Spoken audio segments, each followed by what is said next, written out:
तो स्वागत है आपका आपके अपने YouTube channel Manjit education point में।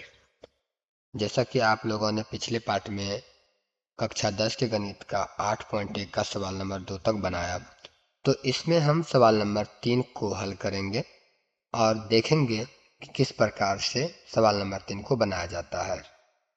तो ज़्यादा विलंब ना करते हुए चलिए वीडियो को शुरू करते हैं। सवाल है आपका, यदि साइन ए बराबर 3/4 है तो कोस ए और tan ए का मान परिकलित कीजिए। चलिए, वैसे तो इसमें चित्र बनाने की आवश्यकता है नहीं, फिर भी हम आपको समझाने के लिए एक समकोण त्रिभुज का निर्माण करते हैं। आप सबों को मालूम है कि अध्याय 8 में अर्थात त्रिकोणमिति में सिर्फ और सिर्फ समकोण त्रिभुज का ही बात किया जाता है। तो जैसे कि हम ये त्रिभुज निर्माण कर लिए और ये कोण जो है आपका 90 डिग्री का है, तो ये हो गया अपना कोण ए और ये हो गया कोण बी और ये हो गया कोण ई। ठीक है, जैसा कि हमें हिसाब में दिया हुआ है, हिसाब में दिया हुआ है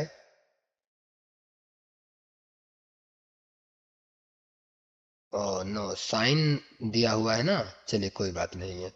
तो साइन ए बराबर 3/4 है। तो अर्थात ए क्यों बोला यहाँ पर? क्योंकि हमें थीटा जो लेना होगा वो कोण ए लेना होगा। अर्थात मेरा थीटा जो है वो ये कोण है, ये है मेरा थीटा। ठीक है, तो साइन के हिसाब से सूत्र जो बनता है लंब बटा कर्ण होता है।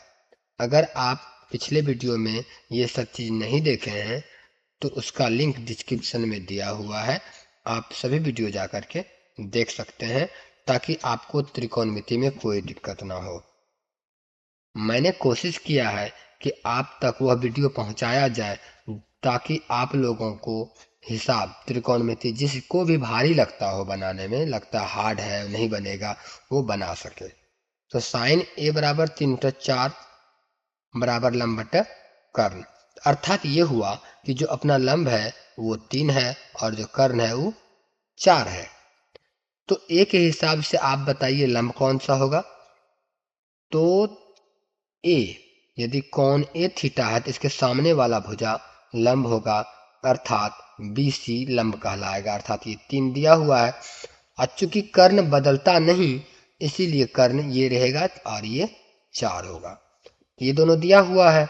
हमें पहले पाइथागोरस से ए बी का मान ज्ञात करना चाहिए, अर्थात लंब नहीं है। अगर आप यहाँ पे तो देख रहे हैं कि लंब तो दिया हुआ है 3, लेकिन आप सिर्फ इस त्रिभुज को देखिए बढ़िया से। तो इस त्रिभुज में जो अपना ये है कर्ण, आधार और ये लंब नहीं है, तो हम पाइथागोरस से लंब निकाल सकते हैं। या आप अगर कहिएगा सवाल के माध्यम से कि लंब है, कर्ण है, आधार नहीं है, तो आधार निकाल लीजिए, कोई दिक्कत नहीं है। तो हम यहाँ पर पाइथागोरस ट्रिक लगाएंगे, पाइथागोरस प्रमेय से। ठीक है, पाइथागोरस प्रमेय से चूंकि हमारे पास यहाँ लंब और कर्ण है तो हम यहाँ पे आधार निकाल लेंगे। आधार बराबर सूत्र होगा रूट अंदर कर्ण का स्क्वायर माइनस लंब का स्क्वायर। यहां तक में कोई दिक्कत नहीं है। बराबर रूट अंदर, अब कर्ण का जो मान है 4 है तो 4 का हम यहाँ पे लिखेंगे स्क्वायर माइनस लंब का स्क्वायर मतलब 3 का स्क्वायर। ठीक है, तो बराबर यहाँ पे रूट अंदर में हो जाएगा 16 माइनस 9। तो कुल मिलाकर के वर्गमूल 16 में से 9 को माइनस कर देंगे तो कितना बच जाएगा? 16 में से 9 को माइनस कीजिएगा तो 7 बचेगा, अर्थात √7। तो √7 जो निकला वो क्या निकला? अपना निकल गया वो ए बी का मान, अर्थात ये जो ए बी है वो √7 रहा।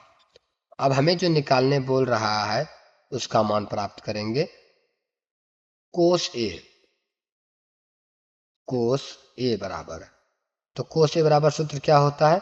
आधार बट कर्ण। तो आधार कितना है अपना, तो ए के हिसाब से आपका मान ए, ये कोना ए है, इसके हिसाब से लीजिए।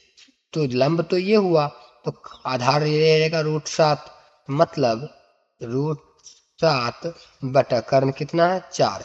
यही हो गया अपना आंसर कोस ए का मान। और क्या बोला है, tan ए का मान निकालने के लिए, तो tan ए बराबर फॉर्मूला हो जाएगा लंब बटा आधार।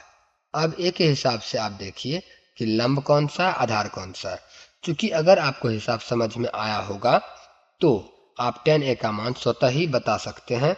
तो मैं आशा करता हूं कि आप इसका आंसर कमेंट बॉक्स में दीजिए कि tan ए बराबर मान यहाँ पर कितना होता।